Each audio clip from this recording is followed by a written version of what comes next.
It was one of the defining moments in World War II, a mission that turned the tide of history. The Doolittle Raiders were the first pilots to successfully strike Japan following the Japanese attack on Pearl Harbor. The raid has been well documented, but the story of what happened after has not been told in full until now. Both the raid and the little-known history that followed are covered in Michel Paradis' new book, Last Mission to Tokyo. It was seen as miraculous. You know, the United States had been losing the war up to that point, and the Doolittle Raid was the first moment when Americans really thought, not only should we win this war, we can win this war. Just 4 months earlier, the Japanese attack on Pearl Harbor pulled America into World War II. I ask that the Congress declare a state of war has existed between the United States and the Japanese Empire. But it also told us the U.S. did not, at the time, have the technical prowess to win because American fighter planes could not reach Japan. This is really a book in two parts. Yeah. Michel Paradis is the author of the new book, Last Mission to Tokyo, a combination epic war story and high-stakes courtroom drama. We met him at the American Air Power Museum in Farmingdale, New York. April 1942, that's a dark period of World War II.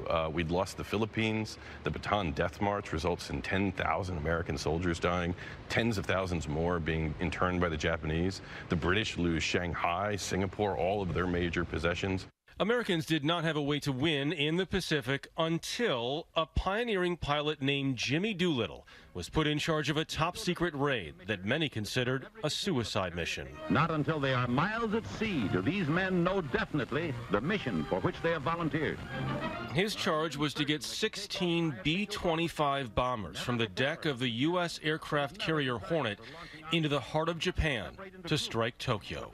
So they basically rip out everything inside the plane that doesn't require it to get into the air. They take out all the guns except for that front gun. They take out all the safety equipment, and they fill it with gasoline. They basically put these giant gas tanks throughout the plane so they could have these flying gas cans with 4 bombs in them get their way over Tokyo and onto Japan. Originally planning to fly 400 miles, on the day of the mission, the Hornet spotted an enemy patrol boat. Fearing they'd be discovered, the U.S. moved up the attack by 10 hours, and they launched from 650 miles off the coast of Japan. It's airborne. The first Army bomber ever to be launched from a carrier is safely in the air. With no fuel for the ride back, the Raiders were eventually forced to parachute out and let their planes crash land. But their bombs did reach their targets. Later in China, the flyers who bailed out safely are decorated by Madame Chiang Kai-shek. The Doolittle Raid pushed Japan back on its heels. It turned it from a country that thought it was going to win the war and was making the kind of decisions a winner makes to win, and moved it to an entirely defensive strategy that ultimately it completely, literally changed the tide. Following the raid, Japan made a series of strategically disastrous decisions, culminating in the Battle of Midway, a stunning American victory. But as all that happened, the fate of some of the Doolittle Raiders remained in question. 80 men were on the mission. 77 survived, but 8 were captured. While in Japanese prisons, they were accused of murdering civilians, tortured, and 3 of the Doolittle Raiders were executed following a short show trial. A 4th died of starvation and malnutrition. The survivors were left with lifelong physical and mental scars. They tortured Americans. They murdered Americans. They starved them to death and imprisoned them in solitary confinement, driving them half mad.